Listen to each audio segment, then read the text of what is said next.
What is up, everyone? Welcome into the Full Coverage Football Show. We are live here on our Facebook page, live on Twitter, live on YouTube. We're all over the place tonight. It is a brand new setup. Let's see how this works. My name is Jeremy. That man is Drew. How you doing tonight, brother? Wonderful, my friend. It's Gardner Minshew and Ryan Fitzpatrick time. How are you? The beard versus the mustache. It is Gardner Mania versus Fitzmagic. I mean, how can you complain? You can't. It's going to be a fun game, I hope. What do you think is going to happen tonight in this game? This definitely is like a Thursday night football game. This feels like when Thursday night football is back. I like the Jaguars, but we'll see. I think it's going to be a fun game. Listen, Miami's defense has been the worst in the entire league. So I expect, even without DJ Chark, I do expect Jacksonville to be able to move the ball with the weapons they have. We'll see. It's going to be fun. Who are you taking? Who you got tonight? I want to take the Jags. You took the Jags. You know what? I'm going to go out on a limb. I'm going to take the Dolphins to get their first one. The Dolphins are a good coach or a well-coached football team. I'm a big Preston Williams fan. I think he finally gets going tonight, and I hope he does because you're starting him in fantasy. I got LaVisca Chenault going. I got Myles Gaskin going. I got some players going in this game tonight who I want to see succeed, but you're absolutely right. The defense for the Dolphins, which is part of what helped them play pretty well towards the end of last season, and they were coached up pretty well. They're not looking very good to start off. I mean, it could be the fact that we haven't had training camp. It could be the fact that we'd had a training camp but no preseason games, and it wasn't a regular training camp. It could be a lot of things. So we'll see. We're in game 3 here, how well they do. And when I brought up Preston Williams, this is game 3 for him coming off an ACL injury, but it's also a short week. So that could affect him. But, I mean, we can talk all the ifs, ands, and buts of this, but nothing matters except for the mustache versus the beard. The old beard, the young stash. What quarterback you think comes out firing and just killed it tonight? I mean, Joe Gardner? Yeah, dude. Why the hell not? I mean, at least – me personally, that's what I'm rooting for. Listen, I guess I'm a little more excited about a Dolphins-Jags game than I should be, but here we are. And shit, why not? We're gonna have a good time. It's gonna be hopefully it's a good game. Maybe we'll even see Tua. Who knows? Anything can happen. This is either gonna be a really, really good game or the worst damn football performance you've ever seen. I mean, the Jags are 1-1. We talk about well coached. I mean, this is a team we thought was tanking. Well, they blew it up. I mean, it's not the players. The thing in the NFL is the players don't tank, right? Organizations just don't field players that are capable of winning football games at that type of level. So the players are always going to go out there and give it their damnedest, and they still got some players on their roster, but clearly they're heading in a rebuilding direction. And Gardner Minshew is just saying, "Hey, let's roll." I love it because if the team wins 6-7 games, that's probably like 5 more games than they probably wanted to, as far as your GM and what they're trying to do as far as rebuilding that team. But that's it. Again, these guys are professional athletes and they love competing, and that's what they're going to do. That they don't want to win anywhere near 6 games. They wanted to win 0 games. They wanted to have 0 wins, 2 wins maybe, and they want to get Trevor Lawrence. That's what they're doing. That's what they're hoping for. But Gardner Minshew's like, nah, man. I'm here already. Yes, he wants to say, I'm your guy. This is my team. I'm your guy. This is my squad. Let's roll with the stash. That's what he wants. And, I think this is going to be – I'm hoping it's the fun game. But like I said, man, it could be terrible. It's probably going to be. It's probably going to be just because, it's Thursday night football and 2 bad teams. Night football. I mean, we had 2 bad teams last week in Browns-Bengals. My Browns did get a win, thankfully. And that was a solid game. Joe Burrow put on a hell of a performance there, throwing 61 times. Let's hope neither one of these guys throws 61 times. We save some of their arms. If the Dolphins throw 61 times, Fitzmagic's arm may fall off. He's an old man at this point, at least in NFL years. But, I mean, first 2 weeks of the season, we've had some fun games, but we've also had a lot of horrible injuries, and we will talk about that coming up later. We do have a fun show tonight. We wanted to get the Thursday night game out of the way before it does kick off. Coming up, we're going to have Chris Robin at Detroit Beastie to come on. He will talk fantasy football. Start and sit him. Buy low, sell high. We'll talk about trade targets, waiver wire targets, people you should be looking at. Follow him on Twitter. That's at Detroit Beastie. You can follow me at Somerville CLE. You can follow Drew at Detroit Dave7 or follow the pod at FCFS Pod on Twitter. Follow us, hit us up. You can talk to us anytime. And go ahead and hit the comment button now. You can talk to us about anything you want. Like I said, we will have Chris coming up. We will also talk about us having to admit we were wrong. We will eat crow tonight. We will say there's a few players, maybe a team or two we want to talk about who we were definitely wrong about early on in the season. We'll also talk game picks. Game of the week's easy this week. I mean, it's the Monday Nighter. Yep. We got Lamar versus Pat Mahomes. I mean, it's the second best quarterback matchup in the league after tonight, obviously. I mean, your week of football starts now. You've got legend against legend and Gardner and Ryan Fitzpatrick. And then you got legend against maybe legend coming on Monday night. It's bookended with legendary quarterback possibilities. It's going to be a lot of fun. And you get to watch the Thursday night game with us. So, like I said, we got Chris coming up. But before he gets here, let's talk about eating crow. Let's just get that out of the way right now. Justin Herbert. Justin Herbert. Yeah. We both need to set it. It's not just me. It's not just me. Guilty. Listen, it's been one game, but damn, I mean, I didn't expect that. Like, Tyrod Taylor, they punctured his lung, man. Let's talk about that first. I mean, unbelievable. I would say I have to eat crow about Justin Herbert.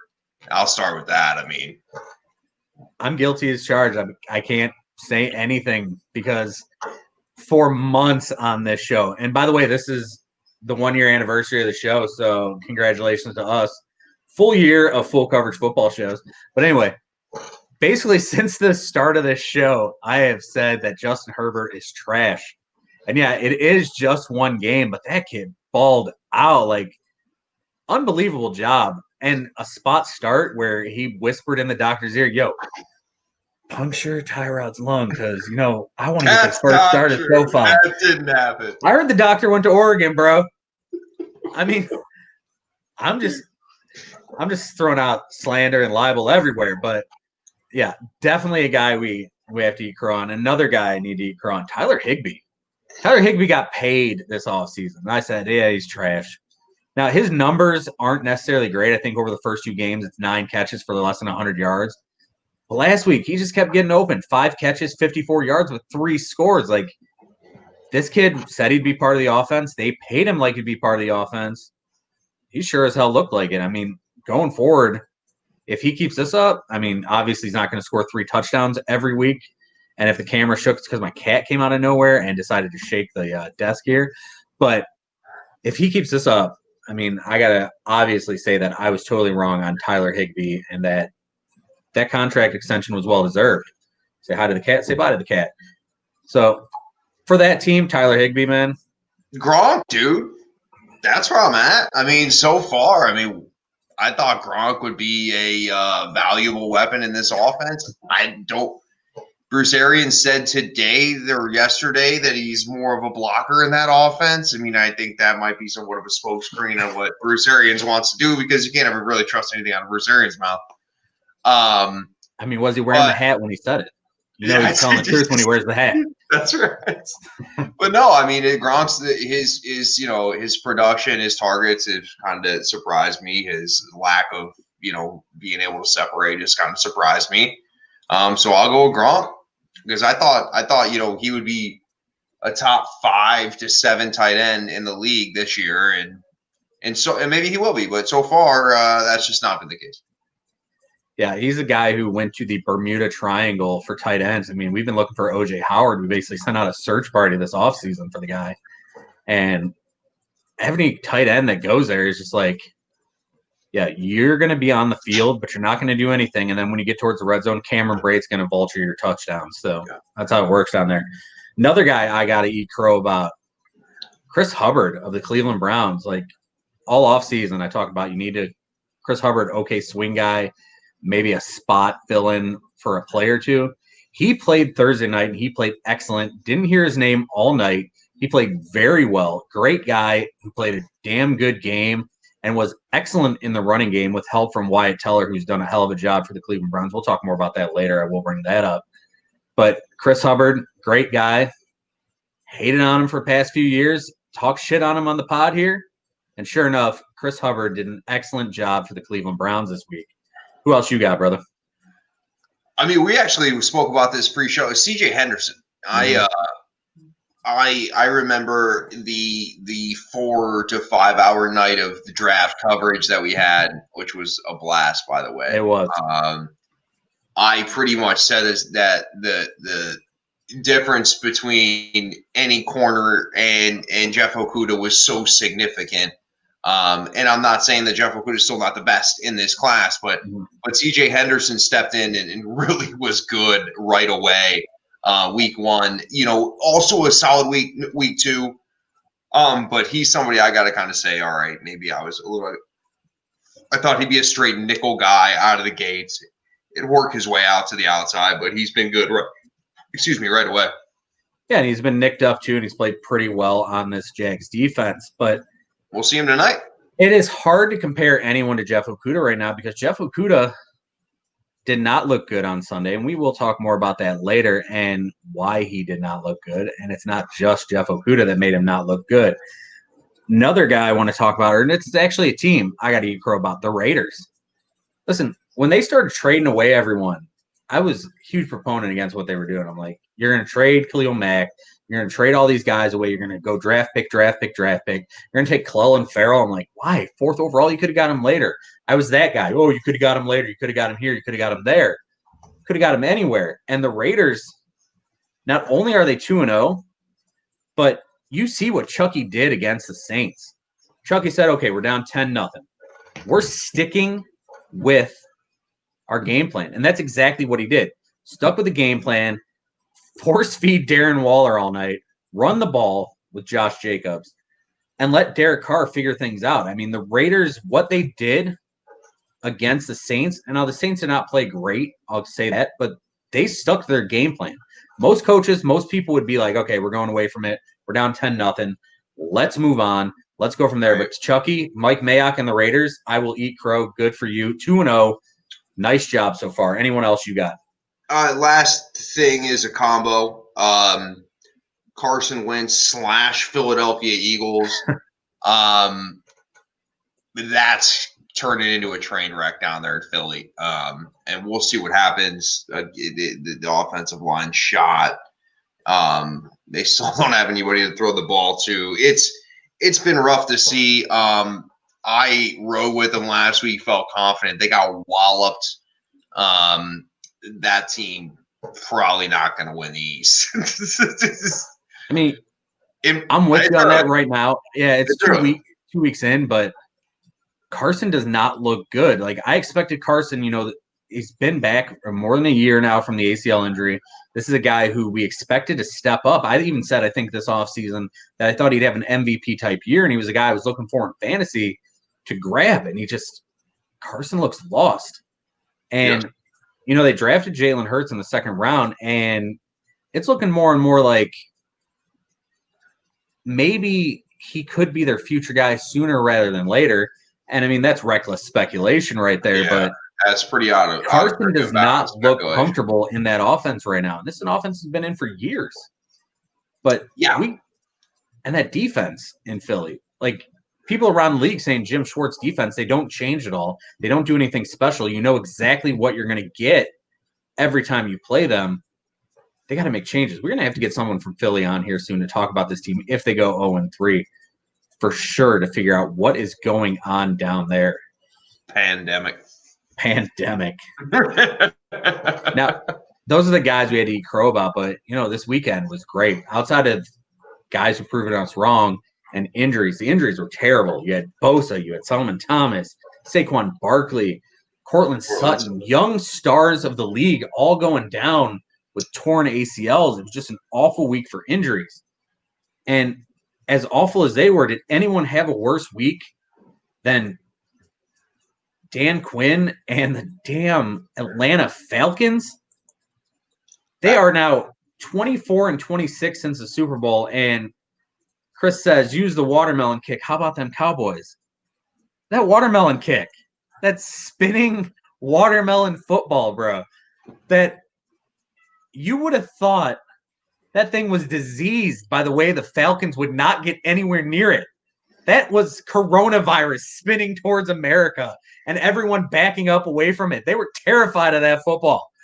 I could not believe how they stayed away from that football. Can you believe the second half, not only that Dak had, but was that a lucky win? Did the Cowboys get lucky, or did the Falcons just give it away? Well, the Falcons lost. The Cowboys didn't necessarily win. I mean, I've seen. You ever watch the Lions play?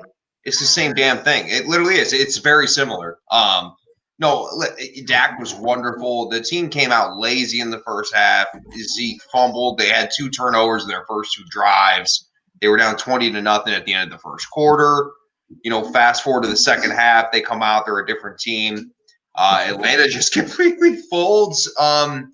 It's on Atlanta, and it's tough because that you think with Atlanta that puts them in a tough spot, and Dan Quinn in a tough spot, and we talked. I mean, last year we talked about this, but to lose a game like that, and the onside kick you referred to, I mean, watermelon kick, baby.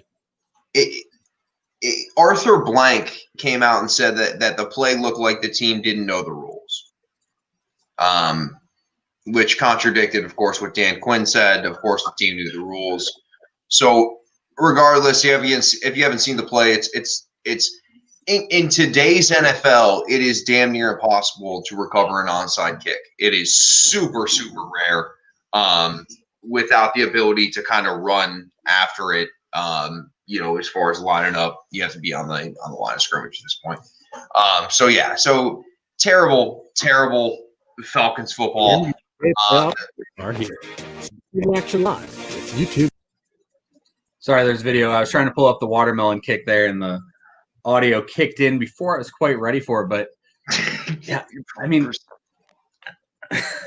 just all of a sudden there's just random noise on there. Sorry about that. But I mean, dude, that game, you're right. Nobody knew what was really going on here. Let me see if I can get this pulled up real quick. But unbelievable how they stood there like they had no clue what was going on. And you're right. In this league, at this time and point, getting an onside kick is damn near impossible. And here, I do have the play pulled up for us. Let's see this. So you see Greg, the Legatron there. Look at this ball, the spin on it. Get the football, Atlanta. Fall on that thing. But instead, they just stand there. Do nothing. And you lose. Like, terrible. I mean, absolutely horrible. I mean, the special teams coach needs to coach up his guys. He should have been saying, no matter what happens, get to that football, get on it, drop on it, fall on it like it's a grenade, and you got to save your damn squad there. Unbelievable loss. And then they eventually did try to fall on it when too late. Yeah. Yep. Yeah. It's like the pin was thrown away at that point. That grenade's blown up regardless. Oh, I'll just kind of fall on it because we're going out anyway. But absolute joke. Mike McCarthy lucks into a win there in Dallas, and that Mike McCarthy team just hasn't looked good yet. 0-2 Dallas would have not been great down there in the Big D. No, it would not have been good. But another team I want to talk about, we talked about Justin Herbert, how good he was. And you talk about that game, Pat Mahomes had a great throw, which he does every game. But how about Harrison Butker in that game? Hitting from 53, 58, 46 58 in 90 seconds. Like, absolutely unbelievable what that kid did. Like, you look at the way kickers are in this league. No one on my team can kick for the most part. We've gone through kickers like nothing. Especially 58-yarders. Like, 58-yarders are ridiculous. And just easy peasy. He's like, yo, let me just boot these 3 times. Nothing wrong. I'm going to kill it. Game was a lot closer than folks thought it was going to be. It was. And Justin Herbert, man, don't like the kid. Didn't like him coming out, but credit to him. Defense can still hold their hat. They can. that Bosa boy is pretty good. And I mean, that was a hell of a game. I'll give him that. There was a lot of good games this week. I mean, it was nice to see, a great Sunday night game lead into a great Monday night game, and credit to the Patriots. That was a really fun game to watch.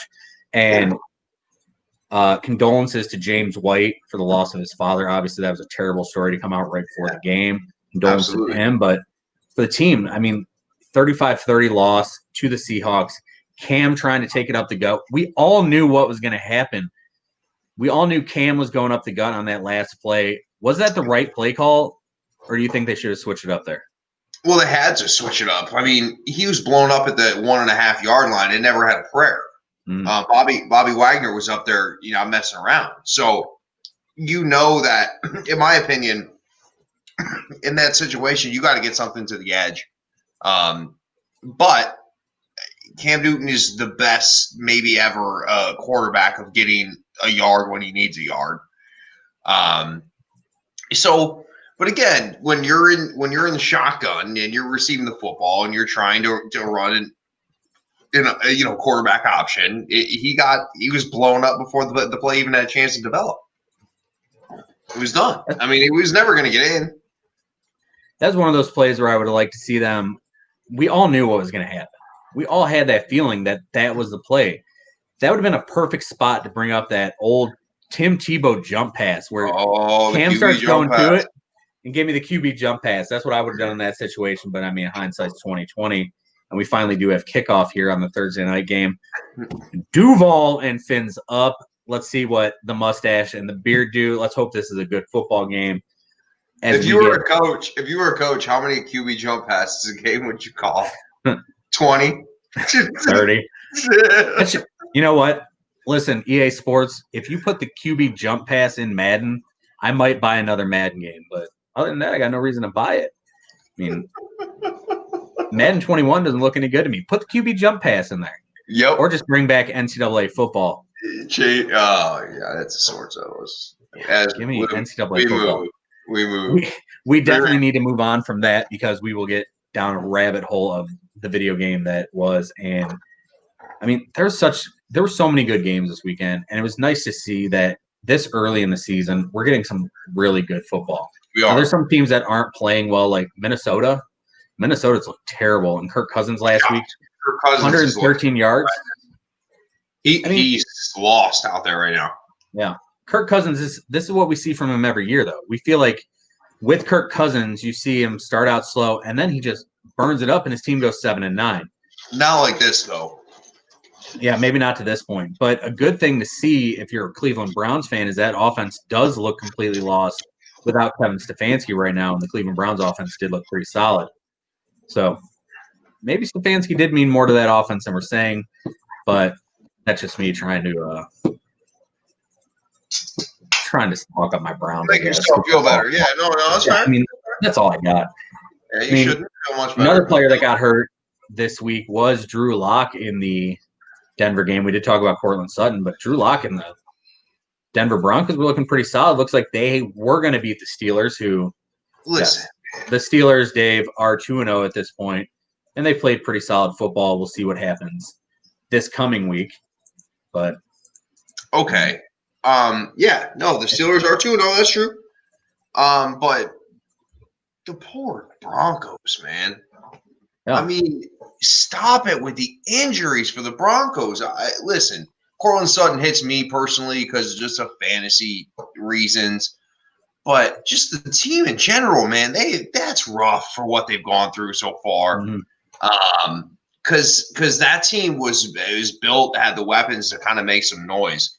So it's tough to see, but Jeff Driscoll moving forward, or Blake Bortles, baby, the boat, Blake Bortles. So if Blake Bortles gets some playing time, I'm all in on the Denver Broncos. I will now be at Ward's wagers. If Blake Bortles gets some playing time, we can just chalk it up right now. For Denver Super Bowl. We don't even need to worry about it. Just cancel the season because it's not fair to anyone else because Blake Bortles is going to tear it up. I do love Blake Bortles. I mean, Myles Gaskin looks pretty solid right now off the bat here for the Miami Dolphins. Glad I did pick him up in fantasy and start him because last week I started Frank Gore and Cam Akers and got a whole 6 points. Definitely need a W this week.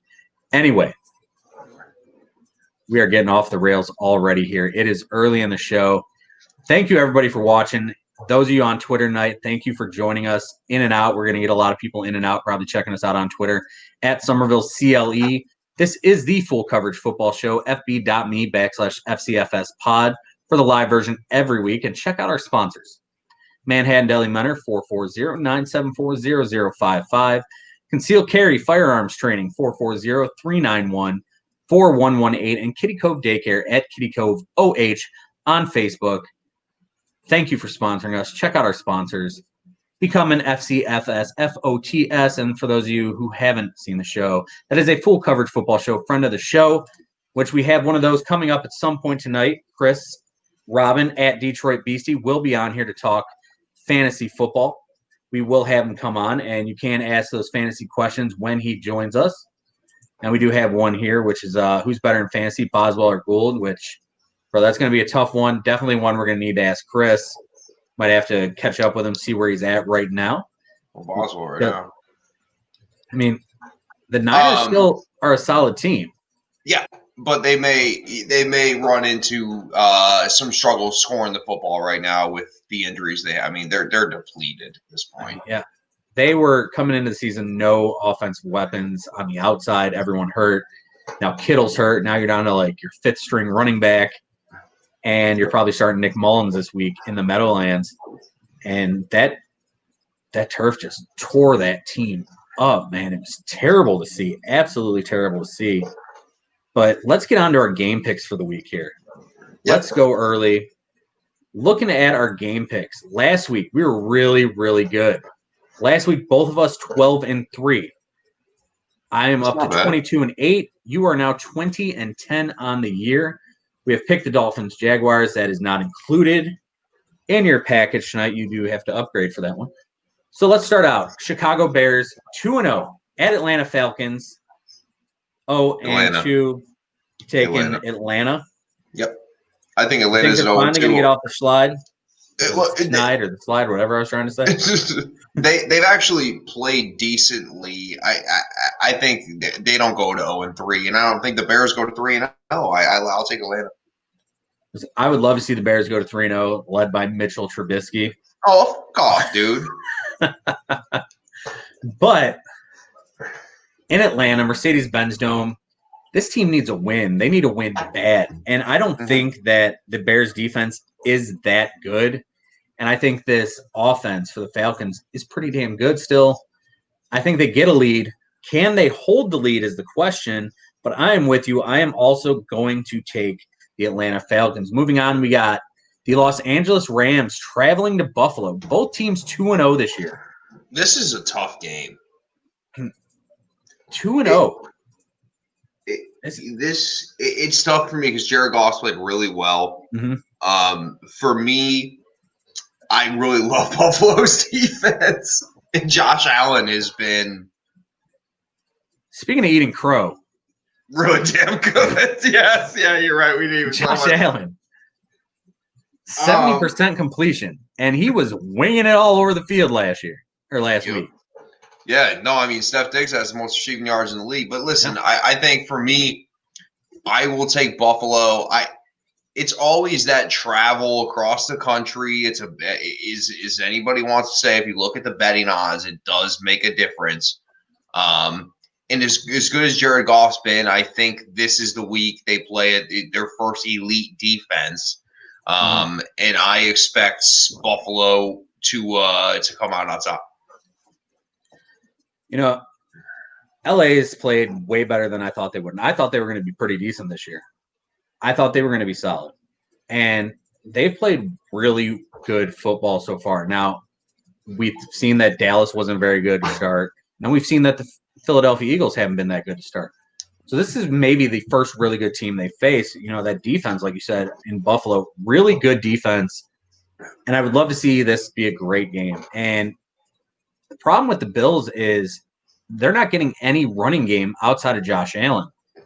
You stop Josh Allen, you stop him in the pass game, and you might be able to beat this team. But I think the travel, like you said, Goff struggles in road games. I didn't think they'd win last week either. I picked against them last week, but No, I'm going I to go with know. the Bills. I picked it. Wars Wagers picked against the last one.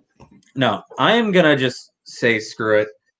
Give me the Rams in this one. Traveling, They're playing good football. I'm going to take the Rams in this one, but I think this is a really, really good football game. And definitely one of the great 1 o'clock starts. Speaking of great teams, 1 o'clock start. Talking the about Washington the football team travels to Cleveland to face the 1-1 Cleveland Browns. 2 1-1 football teams. This game, man, I can't even try to make stuff up. Crazy thing about this game is if the Browns win this football game, they're over 500 for the first time since, I believe, 2014 at 2-1. That tells you how shitty the Cleveland Browns have been for years, and it sucks to think that. But what's carrying this team right now and what's got them to 1-1, and yeah, Baker Mayfield played really well last week against Cincinnati, is the Kevin Stefanski factor. The fact that they were running the football and running this football successfully. Last year, 2019, first 2 games, Cleveland Browns had 40 carries, 162 yards, averaged 4.05 yards per carry. This season, 56 carries, 347 yards, and a 6.19 yard per carry. Stefanski's running the football well, and this is a team that said, okay, well, you're bringing in Kevin Stefanski, it's going to be wide zone. But they're pulling guards, they're pulling tackles. Jed Willis looks good. Wyatt Teller has been one of the better guards in the league. I believe he was the highest rated guard through PFF. This should be a Browns victory. Should be. And I'm slowing it back down. Because I know this team loves to just take my heart, tear it out of my chest. Chill, bro. You were being real susceptible to that at that moment because you were really loving it. I get it. That was the Browns fan in me, and then the realist comes back. Yeah, 100%. This is a trap game because Washington isn't that good, but they're not that bad either. That pass rush is filthy, nasty. Montez Sweat. You also have Chase Young, who this podcast knows my thoughts. Chase Young. They can rush the passer from all different angles. Ryan Kerrigan, they got guys up front. So if Baker, we've seen him. He sometimes panics and leaves the pocket. So for me, with that being said, I'm still going to take Cleveland here because I think Washington, they're just not there yet. Cleveland's a better roster, and so that's what I'm going with. I also am going to take the Browns in this one. Touchdown, Preston Williams. Preston Williams touchdown. Good for that kid. Good for Preston Williams. Good for you as well. Williams, he's on my bench in every league. But good for Preston Williams. I started Laviska Shenault over him. I'm a big Laviska fan. I like what they've done with him. But anyone who watches this pod, you talk about fans of Chase Young. Definitely fans of Preston Williams. I said earlier this year the kid was going to be the number 1 receiver on that team by the end of the year. And I really hope he is because I think he's got all the talent in the world. And coming back from that ACL injury absolutely sucks. But, yeah, both of us taking the Browns. Moving on to our next game, Tennessee Titans 2-0. Led by Derrick Henry, 56 carries, 200 yards already. Not really averaging that much per carry, but he's doing his job. And Ryan Tannehill doing his job, game manager. 6 touchdowns, no picks, 488 yards through 2 games. They're traveling to Minnesota, who is just struggling on every asset of the football field, every aspect, everything they do, just not looking good right now. And I thought their defense was going to be pretty good, and it's just depleted by injuries right now. Who do you like in this one? Ooh, it's tough to pick Minnesota right now, man. For me, I do expect Minnesota to. I'm going to take Minnesota. I'm over here. I can't do it. I'm going to go with Minnesota because I think they're not that bad of a football team. They're not. I think it's been ugly. I think they find ways to get Kirk Cousins short passes, easy passes, get him in a rhythm, get Dalvin Cook going. They need to get the tight ends going. Mm-hmm. It's been different feeling with when he's on opposite Diggs.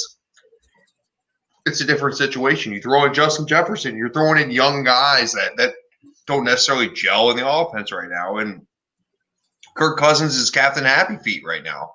And so for me, I do think they get it done because I think this is not a football team that's going to go 0-3. But man, this is me picking with my heart, not my mind here. And I hate the Vikings, but I just don't see it. Couldn't ever imagine the Vikings starting 0-3, but I think they do. Tennessee playing solid enough football to win at the last second, which is just what they do. They run you down. They're scoring more points than I expected. I mean, 33 points last week against Jacksonville and got out because of a poor decision by Gardner Minshew to double pump.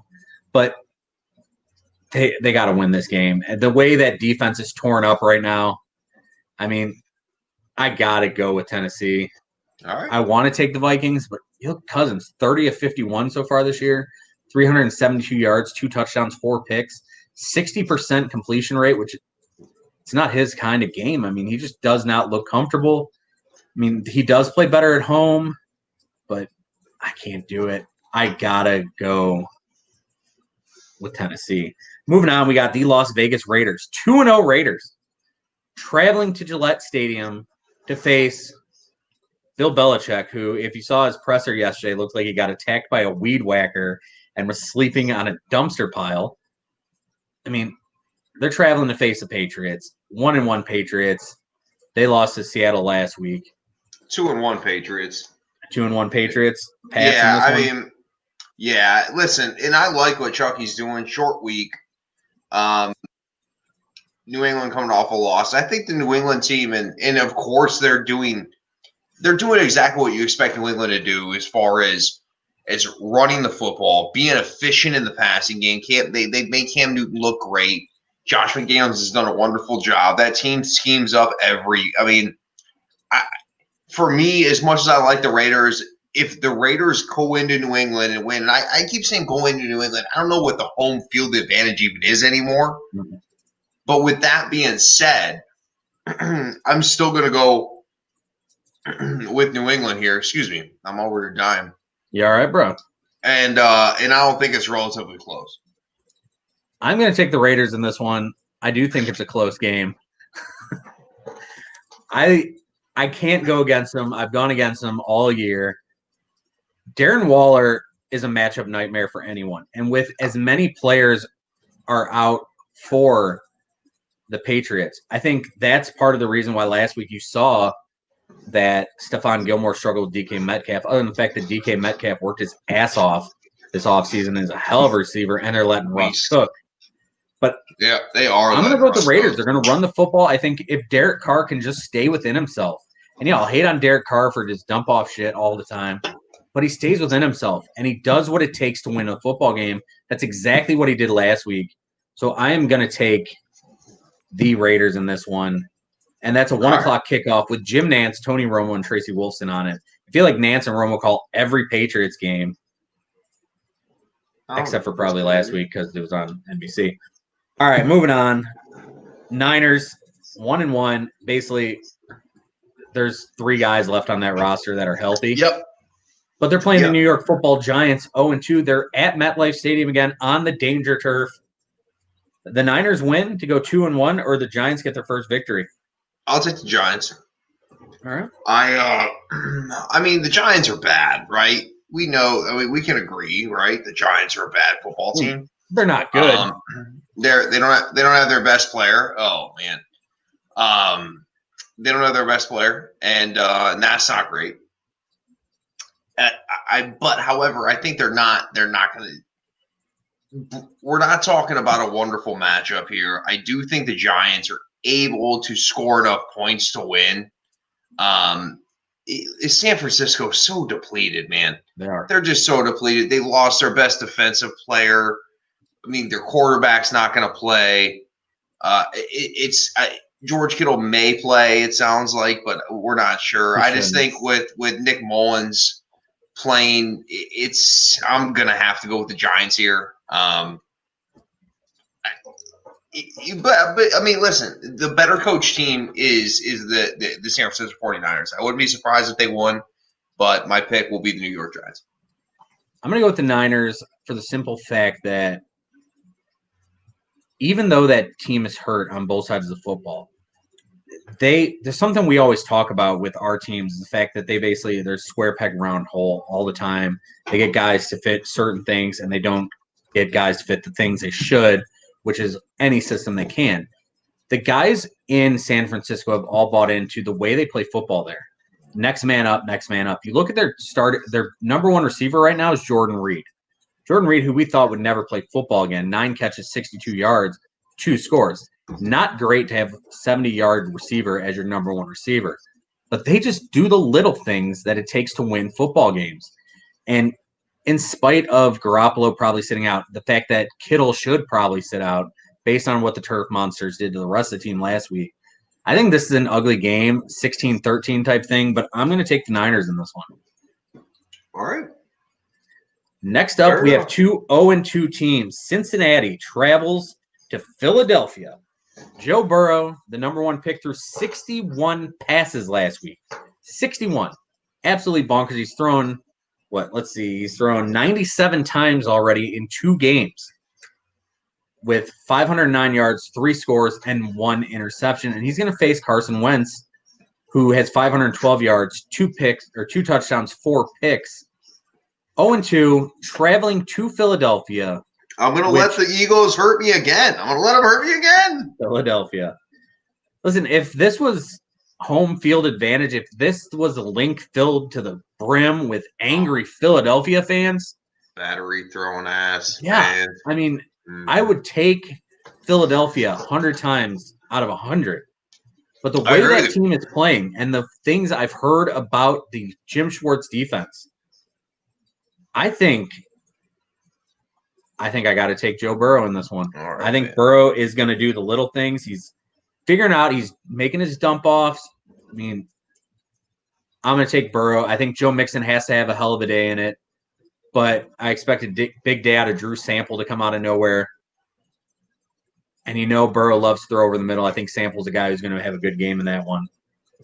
Coming up next, Houston Texans 0-2 traveling to the enormous ketchup bottle in Pittsburgh.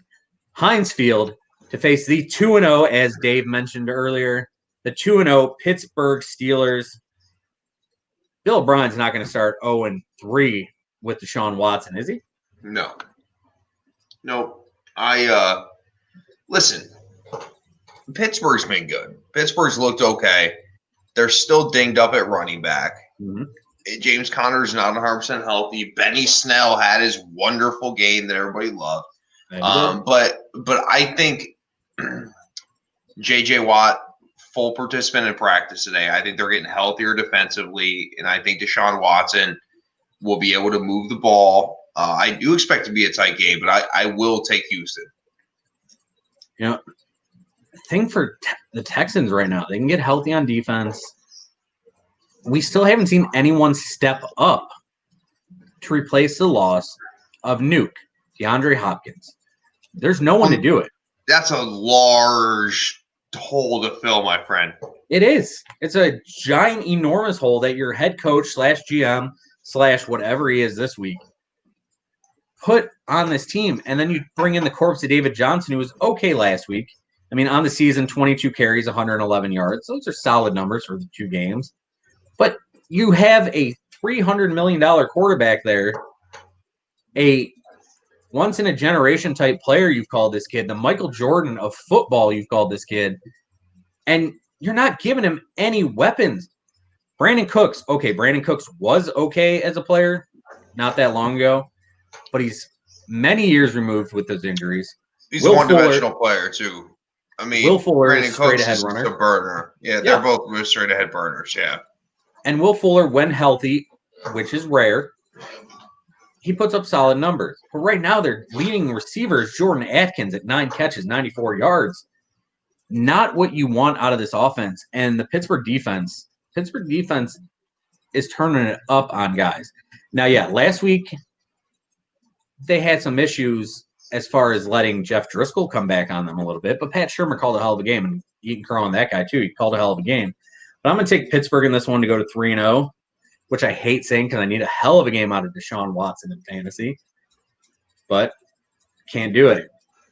All right, up next, a 4:05 start in Indianapolis. The 1-1 Colts welcome in the New York Jets, led by Adam Gase, baby, who, if you haven't gone on our Twitter page at FCFSPod or checked out my Twitter page or anything Drew retweeted, we had a chance to interview Adam Gase, and it was very nice of him to let us come to his presser. But does he get his first win with the Jets this year, or do the Colts move to 2-1? I think the Colts move to 2-1. I'm with you on that. The Jets. I don't have much to say. The Jets are a disaster. I mean, that's dumpster fire. Yeah, that's it.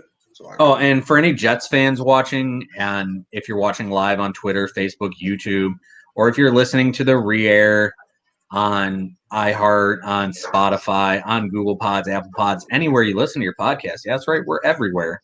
If any of you are listening or watching and you're a Jets fan, Sam Darnold isn't a bust. Nope, I like Sam Darnold. We don't know what Sam Darnold is because you got nothing around the kid right now. Get the boy some help and let's see what he can do. He had an amazing throw in that game last week. That's sidearmed across. Yeah. I mean, his numbers. Mekhi Becton's good. Yeah, Mekhi Becton's been a solid pickup, but get the boy some weapons. Yep, I agree. Get him some weapons. Handing the ball off to Frank Gore. This isn't 2003. Your team sucks, though. Yeah, the team sucks. Fitzmagic, nifty, nimble. The beard swaying in the wind as he strolls through the field. Moving on, we both took the Colts, as I have a little poetry moment there about Ryan Fitzpatrick's beard. Carolina 0-2 travels to the LA Chargers 1-1. Matt Rule get his first victory here. Does Justin Herbert get his first victory? Yep. I'll take the Chargers. All right. I don't have much to say outside of the fact CMC's not playing, and that's kind of a big deal for them. I really feel like this game's a toss-up, but I'm just going to take the Panthers just for the hell of it because I can't imagine Justin Herbert doing what he did last week again. And now what was probably close to being the game of the week, the Detroit Lions 0-2 at the Arizona Cardinals 2-0, a 4:25 kickoff from State Farm Stadium. Detroit get their first victory, or do the Cardinals move to 3-0? I think the Cardinals move 3-0. Anything else you want to add on this game? I'm going to hang up and listen. That's exactly what I expected. What do you want me to say? What do you want me to say? The team's an absolute shit show. It's an effing embarrassment. I'm embarrassed I don't want to get into it. Yes. I'll take the Cardinals. If the Lions win, so be it. They still suck. Matt Patricia needs to be escorted out of Detroit with his friend Bobby Quinn, and then we'll go from there. But at this point, yeah, I'm not taking the Lions against anybody. I mean, shit. That's all I gotta say. I'm gonna hang up and listen. I'm gonna take the Cardinals. That's all I have to say about that. Forrest Gump on you there. Don't be an idiot. Tampa Bay Buccaneers traveling to the Denver Broncos. Now, I think this game could have been fun. It was supposed to be, but Denver been healthy at all. Yeah. But this Tampa Bay's game. Yeah, I'll take Tampa Bay. That was an easy one. Tampa Bay for both of us. Dallas Cowboys 1-1 traveling to CenturyLink Field to face Russ, who's cooking. And you see they had Snacks in for a visit today. Snacks must have heard Russ was cooking. Got a little hungry. Want to come and check things out. Cowboys get a victory here. Dak beat Russ. No. Hey, you said it. They're letting Russ sit back and rip, and he's ripping right now. And that team can do different things offensively because of Russ's ability to extend plays and kind of get anybody involved. And he's efficient as a light pump. And so we'll I'll take Seattle. Are the Seahawks the best team in the league right now? No. Kansas City still is. Kansas City still is. I mean, they are because they won the Super Bowl, but God bless it, dude. You throw Jamal Adams and Quandre Diggs back there at the safety position. Ooh. Absolutely. That was a very good football team. They got better with that addition. Green Bay traveling 2-0 at New Orleans 1-1. Saints win at home, or do the Packers move to 3-0? this is a hard game for me. I'm going to take New Orleans because the Packers are a bunch of just a big bag of dicks. Listen, the Packers will look good, but the New Orleans is going to be their first real test. I think New Orleans defense is super underrated. I honestly don't think Drew Brees needs to be great for them to be great. I believe they run the football well enough. Alvin Kamara looks ready to go this season. He looks fantastic. Again, I don't think Drew Brees needs to throw for 340 like he used to for this team to win. I think they're set up to win, and I will take the Saints. I, too, am going to take the Saints. And it's funny you mentioned that team's a bag of dicks because did you know we sell T-shirts and merchandise? Yeah, check out our merchandise at bonfire.com/store/FCFS-cheese. And if you think that's a weird segue, there's an Aaron Rodgers T-shirt up there. That's a cockbag T-shirt. And yeah, worked in bag of dicks and cockbag into one sentence. And our game of the week is coming up soon.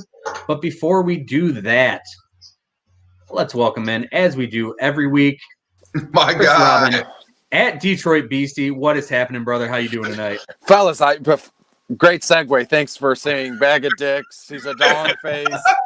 Yeah. And then bringing me in. But so forgive me. Normally, I'm here 30 minutes prior, but I've been home and ready to go for about 20 minutes. And I'm like, are they going to send me the link? Do they not want me on this week? Are they just not doing the show? And then it hit me like a brick in the back of my head. Jeremy sent me the link earlier today. So sorry, fellas. I totally crapped the bed on that one. Bro, you're good. You're good. This is my fault. I should have sent it later or reminded you or something. That is on me. But you're doing well tonight? Absolutely. Well, here's the thing. So I've been in contact with Drew the last hour or so, finishing something up. I'll be home in 10, do this. And I was waiting for the guy to go, all right, well, here's the link. I was trying to, persuade you. My bad. It's fine. It should have never came to that because as I know, Jeremy sent the link early this afternoon. So it's my fault. Glad I'm here, though. Yeah, man. Happy you're here. A-Rod is a total cockbag. I agree. Yes. And speaking of that, let's just touch on the Lions real quick before we get into any fantasy. Where you at right now, man? What are you feeling? Where are we headed? I'll hang up and listen on this one. Yeah, we're headed to the dump. That's where we're headed. We're probably are there, to be honest. It's just in true Lions fashion. They're 0-2. The coaching staff doesn't have a clue. Again, all these young guys that they brought in or whatever, players are on the team, they're just wasting away here.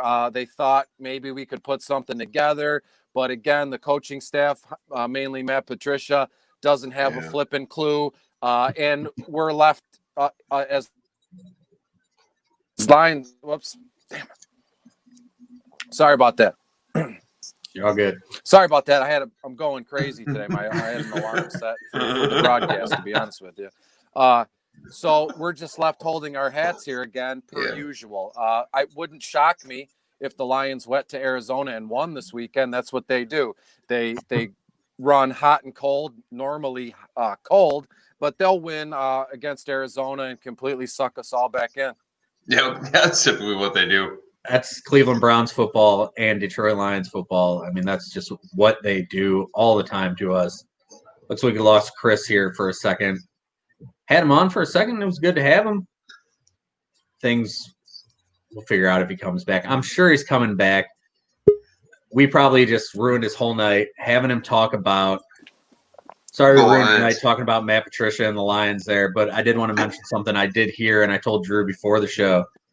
Little Birdie, one of my NFL friends, did tell me that they do believe that Matt Patricia is obviously on thin ice and he could be fired sometime during the season. However, he believes that they will keep Bob Quinn going forward because he believes this is a playoff roster, but it's on the coaching staff to get him there.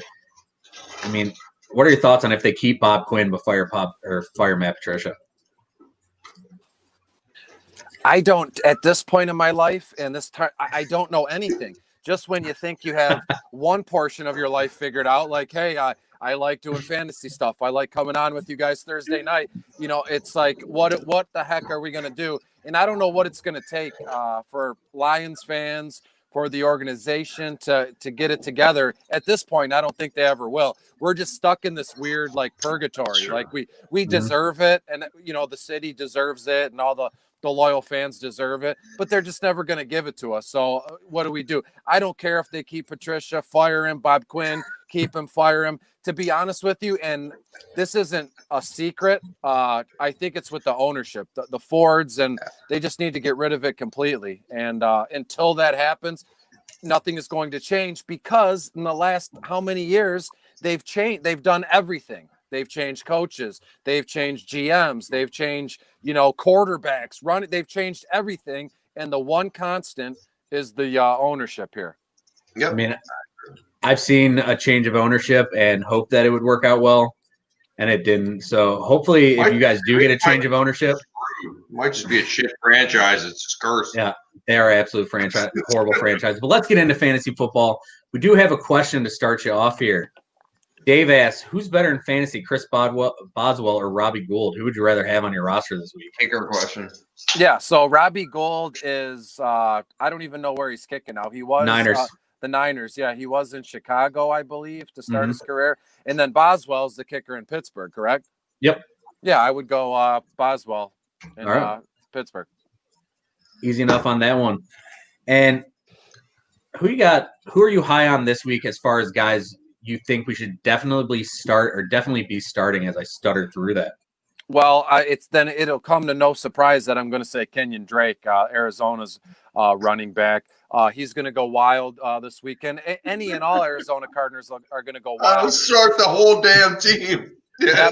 Absolutely. Kyler Murray's a start. And again, this is kind of cookie cutter stuff, right? There's nothing, that's like spicy or, oh, I can't believe you just said that, Chris. But Kenyon Drake, another guy I love this week is DK Metcalf for Seattle. He's going to be the number one guy there in a matter of weeks, if not this week.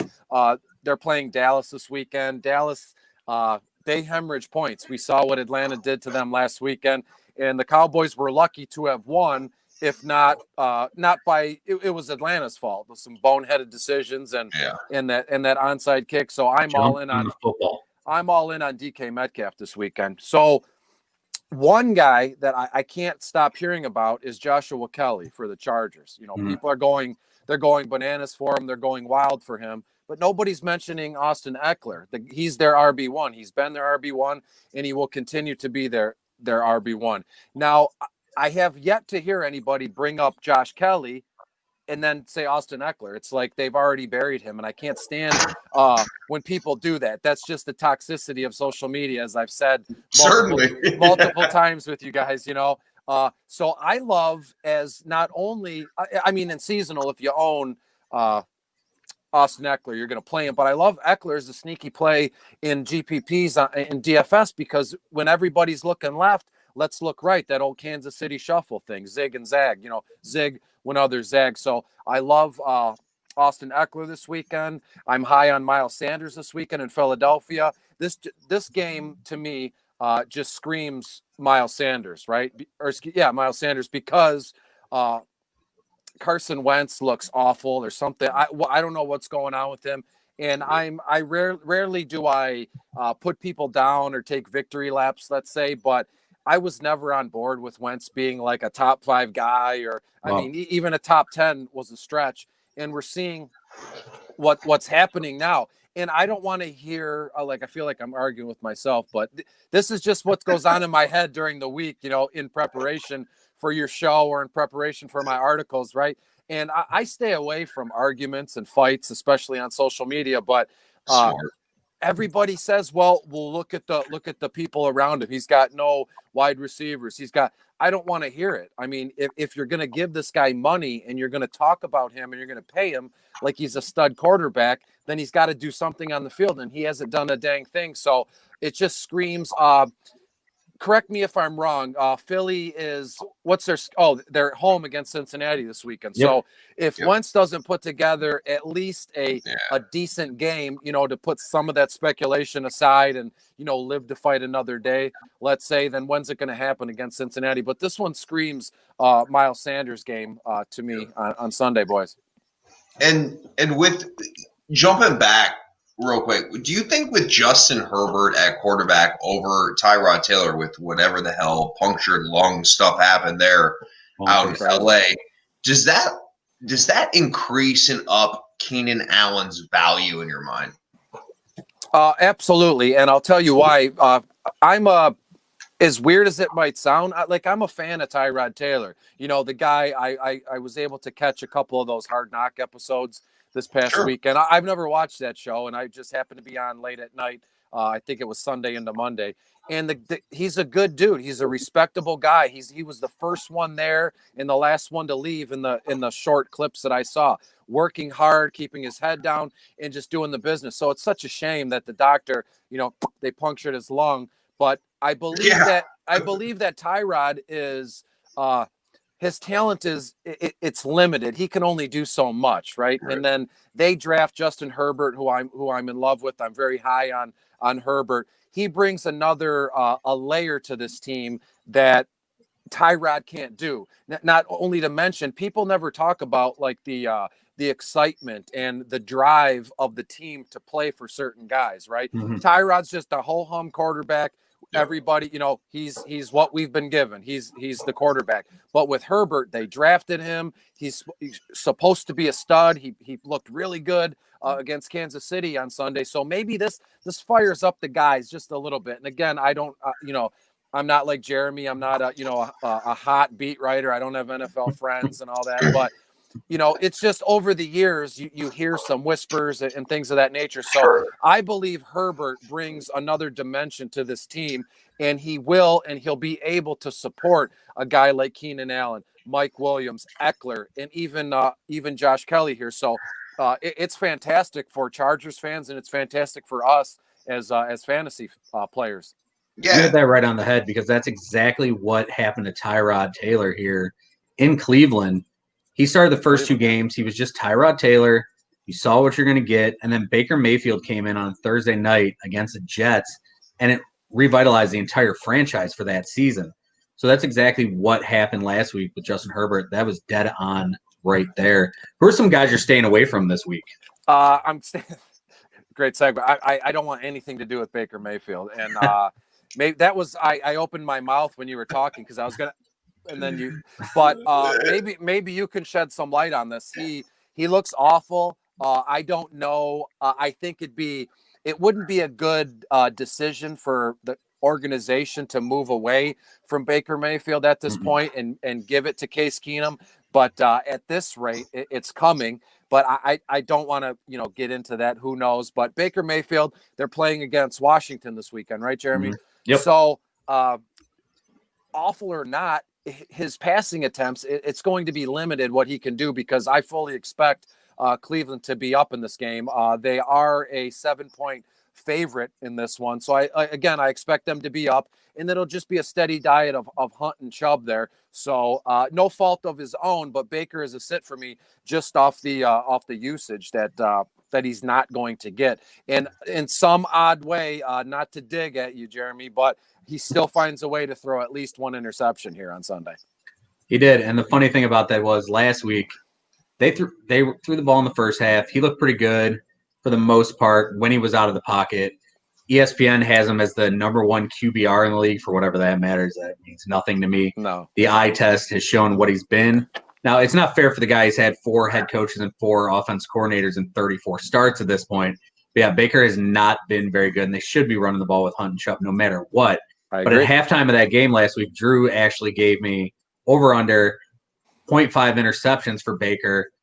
And I believe I actually was dumb enough to say under, because I thought they would throw the ball maybe 2 or 3 times the entire second half, and yet he still threw an interception. He does tend to throw a lot of interceptions, and maybe he ends up figuring it out if they can keep a head coach in place, an offense coordinator.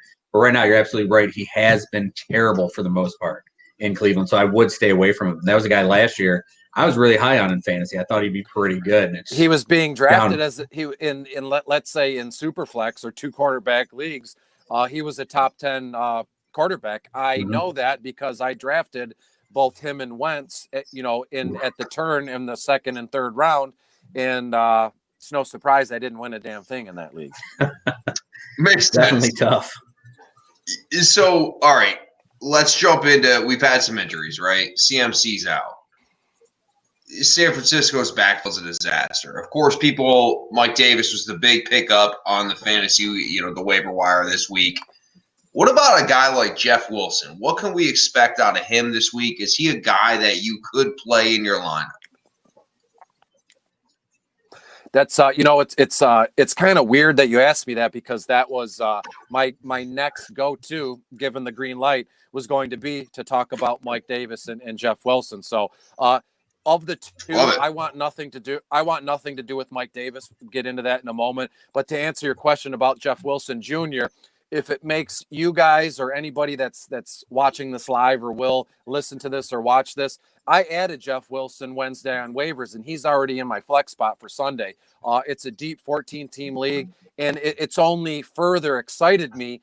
If you guys hadn't heard, the team, there was some San Francisco beat writers came out and said Jeff Wilson, the coaching staff says Jeffrey Wilson looks to handle the major workload Sunday there.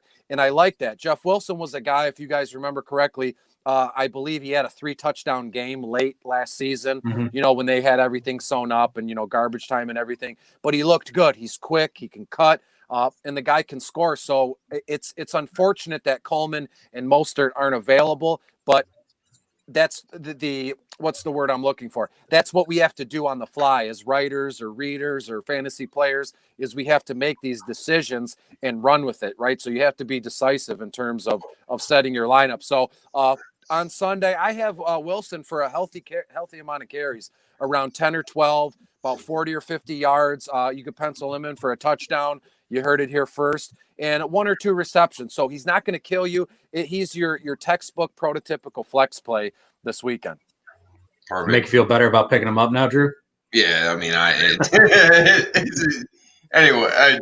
So let me give you a couple plays here. Are you playing J.K. Dobbins, although last week carry-wise wasn't wonderful, or Leonard Fournette? Of the two, I'm going to go Leo, just based on I don't have any notes or anything in front of me, so this is all off the top of my head.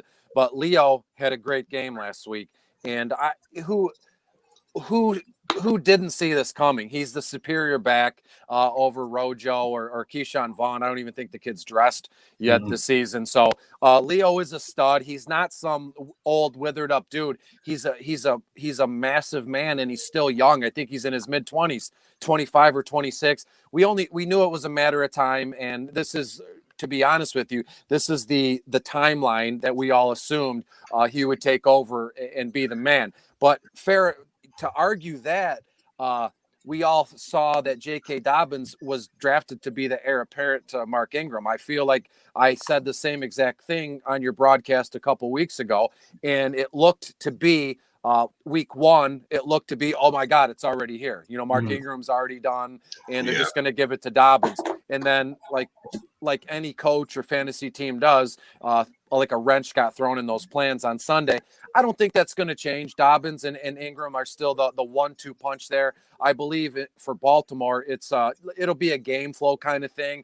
But I do firmly believe that Dobbins will be given the ball more. Ingram is still probably going to be your goal line back. So of the two, to answer your question, I'm starting Leo Fournette over J.K. Dobbins Sunday. And the wrench that was thrown in the J.K. Dobbins thing was the fact that they played the Browns week 1 and they were destroying them. So they went with the kid in the second half. But go ahead, Drew. Let me ask you this. Joe Burrow. So if I have Matt Stafford and I have Joe Burrow right now, am I leaning towards putting Joe Burrow in my lineup based off of what we've seen from the Lions moving forward, and based off the fact that Joe Burrow's looked really good? That's a great question. And looking at my rankings right now, they'll be published in the morning. You can find them on Fantasy Pros. So I have Stafford like number 16 right now, and I don't see him changing maybe 1 or 2 spots. Give her like that. Like in the election, there's always a 1 or 2% margin of error. So in my rankings, there's a 1 to 2 ranking margin of error. So I have Matthew Stafford ahead of Burrow at 16, but I have Burrow right behind him at 19. So if we want to dig into this question real quick, it's in terms of Stafford and Burrow, I would assume it'd be matchup based for your team. And if you look at what's going on Sunday, Stafford's in Arizona. The over under is let me find that real quick. The over under is I don't have it in front of me right now. Oh, the over-under is 55.5 points. That's fantastic. And we don't need the over-under to tell us that Detroit is no good. Arizona is young and on the rise. It's just going to be a lot of catching up to do on the Lions' part. So that bodes well for Matthew Stafford. In terms of Joe Burrow, he's in Philadelphia this weekend. What do you say about Philadelphia? They haven't been playing well, and it's the quarterback that's looks to be the problem there. But Joe Burrow is still young. This is only going to be his 3rd game of his career, and they are in Philadelphia. I know no fans are allowed in there. If Lincoln Financial was packed on Sunday, you couldn't pay me to start Joe Burrow. Those fans are awful. They're mean. They're rude. But that's part of their charm, I guess. Throwing batteries, man. Literally what we were talking about earlier. They're jerks. So I would, in this instance, I would start Matthew Stafford. And normally I'm able to go, I would start guy A over guy B, and it's not really close. But for you this weekend, Drew, it's closer than people think. But I'm going on Stafford. Plus, it looks like Kenny G is going to be back on Sunday, and that's going to be massive for not only our fantasy teams but for the our Lions in general. Yeah. Yeah.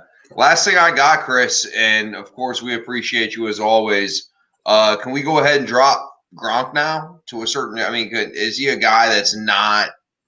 We talked about it last week. Clearly, he doesn't seem to be the ball. Bruce Arians says that he's more of a blocker in the offense. Is that somewhat of a smokescreen? Is he still a guy you're keeping on your team and hoping for the best? What are you thinking? Well, in terms of that, again, I'm not a guy who rubs things in people's faces, but you can check back. You could check through my tweets for the last year on Facebook. First time you came on, you said it about Gronk. I want nothing to do with him, and it's no disrespect to him or the guy is a first ballot Hall of Famer, but we're not talking about the future. We're talking about Sunday, week 3, and this just further affirms that they have no plans in getting him heavily involved. And what's strange to me is I've always been a fan of Bruce Arians, no matter where he's coached, right? And that was the complete opposite of what I have expected from a coach. Normally, when you get a guy like Gronk, who is larger than life, right? We're going to get him involved Sunday. He deserves better, or it just the last 2 games didn't line up in his favor. But he squashed everything, and he straight said, as you alluded to, Drew, our offense isn't conducive to tight ends catching passes. And I don't know if either one of you read my bottom of the barrel DFS article, but I said goodbye to OJ Howard at the end of the article there, because I've been on his side for about 2 seasons now. I've loved the guy's talent, and it's just not happening. And then today, Bruce Arians says why it's not happening. If it's not going to happen for Gronk in that offense, why the heck would it happen for OJ Howard? So you can firmly drop Gronkowski on your teams. I love it, man. Chris, as always, brother, we appreciate you. Thank you for coming on. You can catch him at Detroit Beastie. I hope to see you next Thursday, my man. On time and probably earlier, if I'm not mistaken. Hey, we're just happy to have you on, man. Whenever you come on, brother. You give such great knowledge. We appreciate you. And you can check out Chris at fantasypros.com, dfscheatsheet.com. And coming up soon, you'll be able to buy a shirt for Chris. I'm excited. That will help raise money for the charity of his choice. We'll talk more about that next week when you come on. Brother, you have a great weekend. Hope the Lions don't kill you. Thank you for coming on, bro. They will. Later, guys. We'll see you. All right, brother. Thanks. Chris Robin at Detroit Beastie. Excellent talk as always. It's always good to have him on. A lot of fun. Basically, bro, it was like he was part of the show earlier because he's bringing up us throwing the battery talk we had about Joe Burrow. I mean, yeah, excellent work. So, yeah, if you just joined us, Chris Robin at Detroit Beastie just joined the show. Take anyone for Arizona right now in fantasy. DK Metcalf, he's high on this week. Austin Eckler, even though a lot of people are dropping him in leagues, or not dropping him, but maybe talking down on him because they took him in the first round. Guy hasn't been that bad. He's 35 carries, 177 yards. High on him this week. Miles Sanders, he's high on. And stay away from Baker Mayfield this week. I feel like he hates on Baker every week, but I can't blame him because Baker hasn't been good. And it sucks when he says real things about your shitty team, you know? I know it's true. I mean, Baker hasn't been good. And I brought up the QBR thing because I read that. No, Baker's number one in QBR, but nobody cares. Let's not understand him. I mean, Baker hasn't been good, and that's just the truth of the matter. That's an ESPN stat, isn't it? It is. And ESPN is become the most embarrassing sports network in all television. So they got that going for them. And yeah, I bring up every time someone hates on Baker, the 4 head coaches, 4 OCs, and I will continue to do that until he consistently gets somebody to call plays for him. And if it doesn't change until you realize he isn't good. I don't know if he isn't, but one of the others. It's so hard to tell. It's like we talk about Sam Darnold not being a bust. It's not fair to him because he's got no weapons around him. Baker's got weapons, but I mean, look at what he's had as a head coach and OC. I mean, it hasn't been fair to him. I mean, it just sucks, and I can't argue with him. Like, he can sit there and talk shit. I'm like, he's not really talking shit. He's just telling the truth because it hasn't been good. And now we will move on. Let's move on back to our game picks. We have picked all the regular games. We are on to our game of the week. Game of the week this week. This one was easy. The second best matchup of quarterbacks this week outside of the Thursday night game. As I talked, we got bookended great quarterback matchups. And by the way, Fitzpatrick right now, 10 of 10, 108 yards and a score. Dolphins leading 14-7 in driving. And something I should have added while Chris was on was James Robinson looks really good tonight. He said he looked good, and he's a guy I definitely should have picked up in fantasy when I had the chance, and I blew it on that one. But back to the game of the week, and right after I said he's 10 of 10, he threw an incompletion. But anyway, it was Kansas City Chiefs at the Baltimore Ravens. Yeah. 2 of the top teams in the league, if not the top 2 teams in the league. Andy Reid's 5-1 against the Ravens. John Harbaugh 2-3 against the Chiefs. Pat Mahomes, Lamar Jackson. These teams averaging 28.5 for the Chiefs, 35.5 for the Ravens.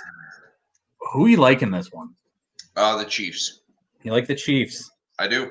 I don't have much to say about it. I just think the Chiefs are the better team, and I still think Lamar Jackson is Lamar Jackson. So that's where we are. Touchdown Dolphins. Lamar has looked more accurate this year. I will give him credit for that. 18 of 24, 204 yards, and a touchdown last week against the Texans. He was even better against the Browns, which we're not going to count because the Browns had nobody on defense, and they still, even when guys come back, have basically nobody on defense. Now, something I will say about the Ravens, we talked about all the additions they made in the offseason. Calais Campbell, we talked about, is that Jasicki with the touchdown, by the way? Yep. Dude's been a stud finally in his 3rd year. Guy really wanted on the Browns. But anyway, we talked about Marlon Humphrey for their defense. We talked about Patrick Queen coming on their defense. I mean, all these guys, Marcus Peters being a part of their defense, all these guys we thought were going to be a huge thing. And LJ Fort right now is probably the best player as far as playing on that defense. I'm going to go with the Ravens. I think the way that defense is playing, the way Fort's playing, the way Queen's coming on, I think they're going to be good enough to definitely get a victory this week. And I'm going to take them. So there are our game picks. I will recap our game picks here. I'm going to switch this real quick. So here I will go over our picks. Both of us taking Atlanta. I'm taking the Rams. Drew taking the Bills. Both of us taking Cleveland. I'm taking Tennessee. He's taking Minnesota. I'm taking Vegas. He's taking the Pats. I'm taking the Niners. He's taking the Giants. I'm taking Cincy. He's taking Philly. Both of us taking Pittsburgh. Both of us taking the Colts. He's taking the Chargers. I'm taking the Panthers. Both of us taking the Cardinals, Seattle, Tampa Bay, New Orleans, and we are split on Kansas City and the Ravens. I mean, I can't go against the Ravens. They've played so well. They're probably the number one team. Right now, you can't go wrong with Ravens, Seahawks, or the Chiefs as far as best team in the league. And now, without further ado, I will say to you that it is time just about for one of the best parts of our show, and we will bring Drew back in here to bring it up for Ward's Wagers. Here we go. It's been a rough start. 43-18-2 against spread last season, 1-2 last week, 2-4 on the season. Rough start, but getting our feet wet. Down. We're getting our feet wet. Listen, I feel good about this week's. I'm just going to jump right into it. I'm going to start out with Tampa going to Denver. Tampa -6. I will take Tampa. Listen, we talked about it earlier. Denver has just been depleted with injuries. They're down to Jeff Driscoll. I personally got to watch Jeff Driscoll last year. As a Lions fan, I'm not feeling good about that. I'm going to take Tampa, given the 6. 84% of the public is with Tampa on this one. It opened up in Tampa +3.5. It's all the way to 6. Basically, just the injuries for Denver. I was excited about seeing Denver, and they're just depleted at this point. Second game is the 2-0 Chicago Bears headed down to Atlanta to take on the 0-2 Falcons. The Falcons are actually given 3 points, and I'm going to give them. I will take Atlanta here. 72% of the public's with me. This spread opened up at 3.5. Chicago is down to 3. I will take Atlanta with the 3. And finally, the Las Vegas Raiders traveling over to New England to take on the Patriots here. In this one, the Patriots are giving up 5.5. Listen, man, again, I know the Raiders have had a wonderful start, but I'm going to take New England here, given the 5.5. 55% of the public agrees with me. Opened up at 6.5, down to 5.5. So people have been betting on the Raiders, and I think it's not the right deal. So just to recap, we're taking Tampa -6. We're taking Atlanta -3. We're taking New England -5.5. So we're taking 3 favorites. We're rolling into this week, and I'm feeling pretty good about it. We're going to go 3-0 this week. Get back on track, and I hope we do. Right. And we got SEC football this weekend. We got Big Ten football. They're back. Pac-12 announced a 7-game schedule. They're back. So coming up soon, we're going to be able to talk draft players we should be watching. The Corona Bros are so pissed at football right now, dude. They are. A lot of people pissed at football being back. But, hey, NFL has not had any positive tests yet, which – even if the NFL did, they wouldn't tell you. No, probably not. So we because, move, man. I mean, we know that the NFL loves one thing more than all, and that's green. Like this green screen behind me that I just have decided not to work. You know what?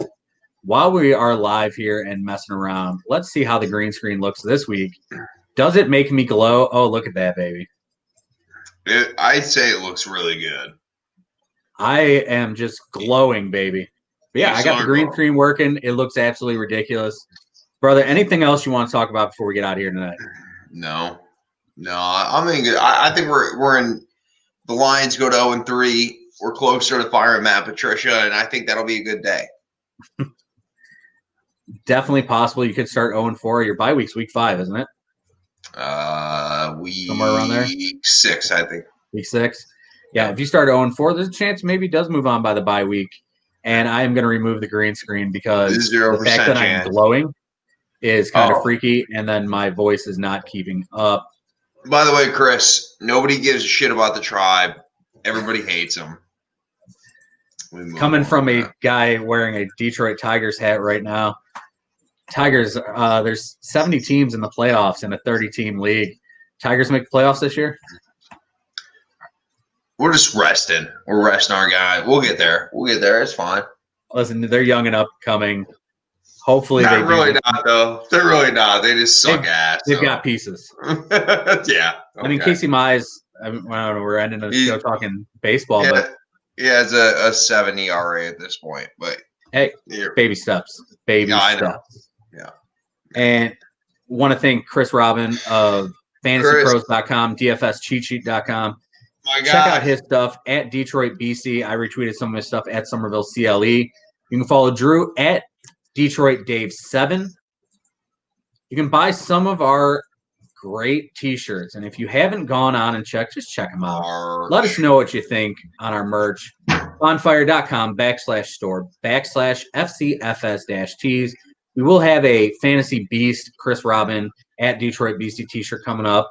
And all proceeds will go to the charity of his choice because Chris is a good dude who works with kids with special needs. Can't go wrong with that. Get you a nice shirt, support a good cause. You can also get a Ward's Wagers t-shirt, and that is at the bottom dollar price. So all proceeds of that go basically to the people who make it. So our prices are as low as they go because we want our name out there and we want you to look good. So check that out. We are going to get out of here tonight. You can check out the live show at 8 p.m. It's going to be on our Facebook page, as always, fb.me/FCFSpod. Live on my Twitter at Somerville CLE. Also live on our YouTube page, which I got to figure out the actual link for that at some point. But it's on YouTube, so you can go YouTube, search Full Coverage Football Show. We are there. And you can always check out the audio version. It's available on Spotify, Apple Pods, Google Pods, iHeartRadio, Anchor.fm, anywhere you listen to your podcasts. And like we said, check out Chris. Thank you for watching tonight. Thank you for being a part of the Full Coverage Football Show. 1 year old, 43 episodes in 1 year. Our show's come a long way, bro, in a year. It was just audio back in the day. It was different. Anchor.fm is still the home of the audio version, which I don't even know if I mentioned them. They're also a sponsor of the show. You did now, though. Check it out. Good place to start a podcast for anybody who wants to. You want to come on the show, hit us up on Twitter at Somerville CLE, at Detroit Dave 7. Thank you guys for watching. And as always, remember, if you live the life you love, you'll love the life you live. Night, kids.